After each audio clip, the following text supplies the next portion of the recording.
Voici la moyenne intermodèle des évolutions régionales des précipitations annuelles en millimètres par jour, de différence entre la période 2080-2099 et la période de 1980 à 1999, avec un scénario d'émission de type A1B, en gros les émissions doubles au cours du XXIe siècle.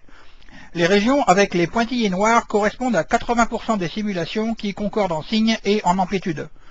Une variation de 0,5 mm par jour signifie 150 mm d'eau de plus ou de moins sur l'année, soit entre le quart et le cinquième de ce qui tombe sur l'essentiel des régions européennes et méditerranéennes.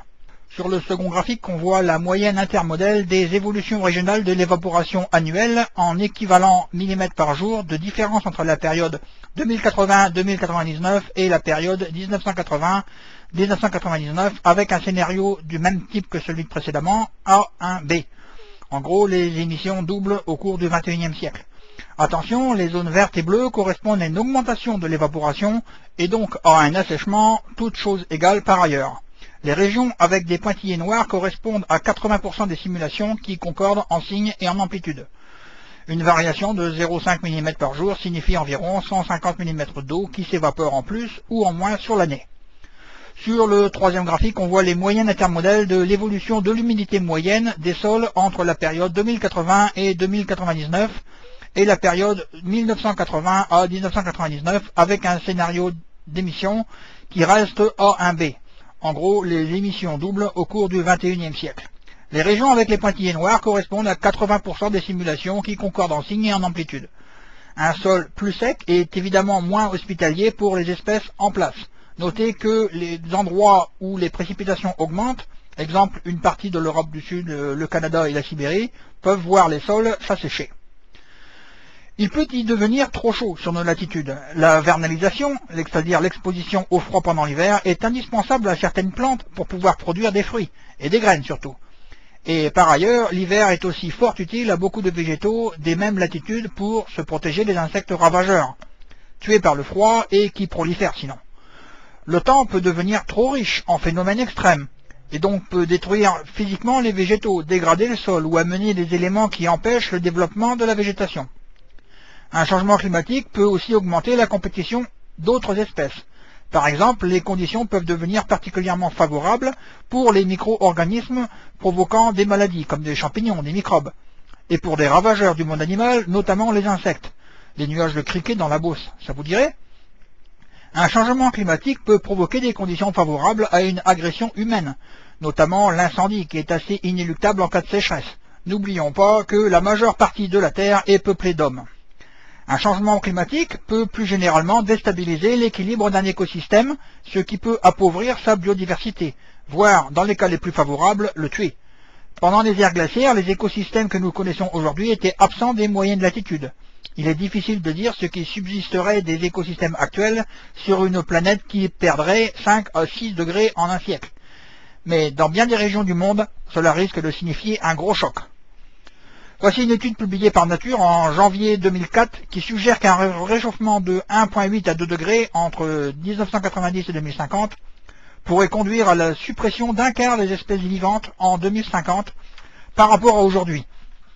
Ce résultat préliminaire est bien sûr à prendre prudemment puisqu'il s'agit d'une simulation unique, non répétée, mais elle est clairement indicative d'un risque important. Si nous parlions maintenant de la vulnérabilité de l'agriculture. L'agriculture est un cas particulier de végétation, donc tout ce qui est dit au-dessus s'applique, y compris les criquets. Mais dans ce cas précis, l'homme peut atténuer certains désordres climatiques. On peut remédier partiellement à la sécheresse par de l'irrigation, par exemple. Du moins tant qu'il pleut encore et pas trop loin de l'endroit à irriguer, au froid par la culture sous serre, etc. Il faut y rajouter une autre particularité. Pour la majorité des cultures, l'objet d'intérêt n'est pas la plante entière, mais une de ses parties seulement. Par exemple, pour la pomme de terre, il s'agit de tubercule. Si on cultive des céréales, on va plutôt s'intéresser aux graines et aux fruits. De la même façon, si on cultive de la canne à sucre, c'est la tige qui est intéressante. Pour des betteraves, c'est la racine. Donc, comment la plante entière réagit à la variation du climat? Comment cette variation se répartit entre la tige, les fruits, les racines, etc. Et cette répartition peut amener un bilan global défavorable alors que la photosynthèse a augmenté. Les feuilles, par exemple, peuvent croître au détriment des fruits.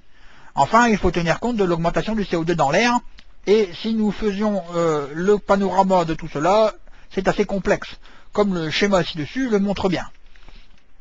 Voici le schéma synthétique des impacts sur la production agricole d'un climat et d'une atmosphère modifiée à gauche. On voit les conséquences de la modification des variables purement climatiques.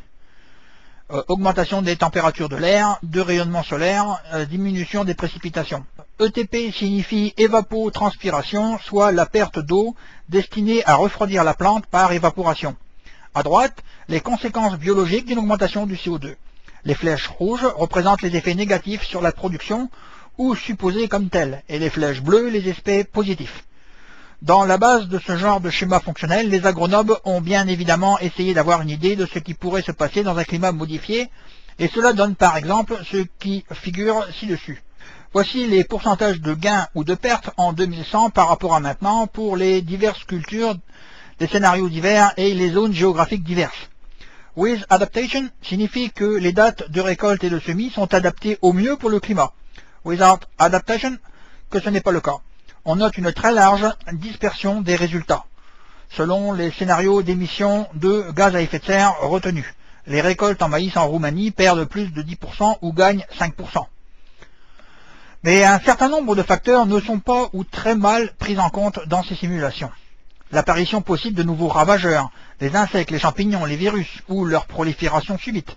La compétition entre les espèces et notamment celle des adventices, ce qu'on appelle aussi les mauvaises herbes en français courant. La répartition des modifications entre les diverses parties de la plante. Par exemple, on peut avoir moins de graines ou en moins bonne qualité nutritive, et ce, même si la plante dans son ensemble ne souffre pas trop. L'augmentation possible et la variabilité du climat.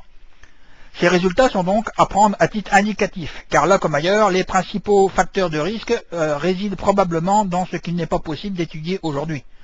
Si nous ajoutons à cela que l'agriculture est souvent devenue très spécialisée dans de nombreux pays, un nombre très limité d'espèces assure une très large fraction de la production, et donc qu'une très forte chute de rendement sur une espèce particulière aurait des effets importants, il faut en conclure que l'agriculture serait surtout particulièrement vulnérable en cas de forte variabilité du climat, ou l'apparition de ravageurs particulièrement bien adaptés à une espèce donnée.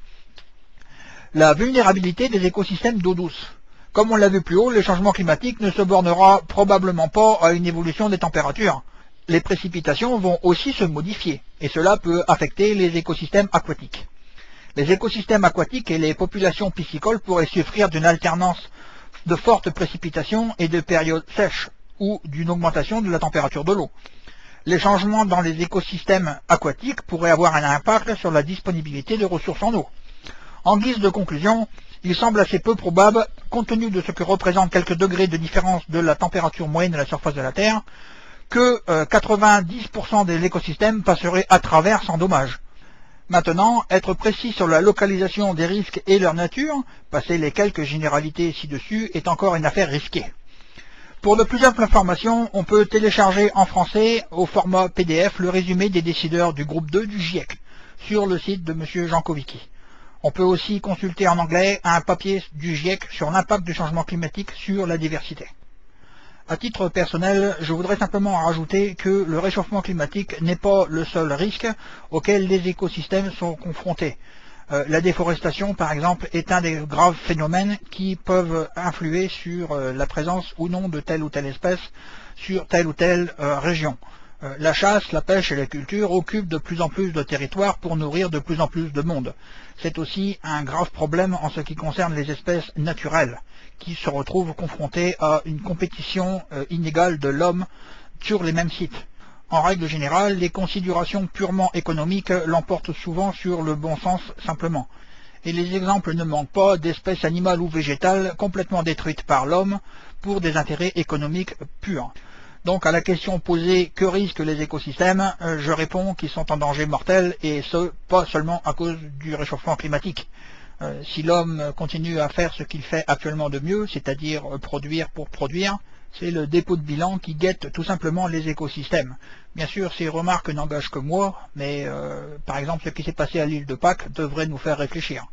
À l'île de Pâques, nous avions des forêts vierges et maintenant nous obtenons un désert et plus de population du tout. Voilà.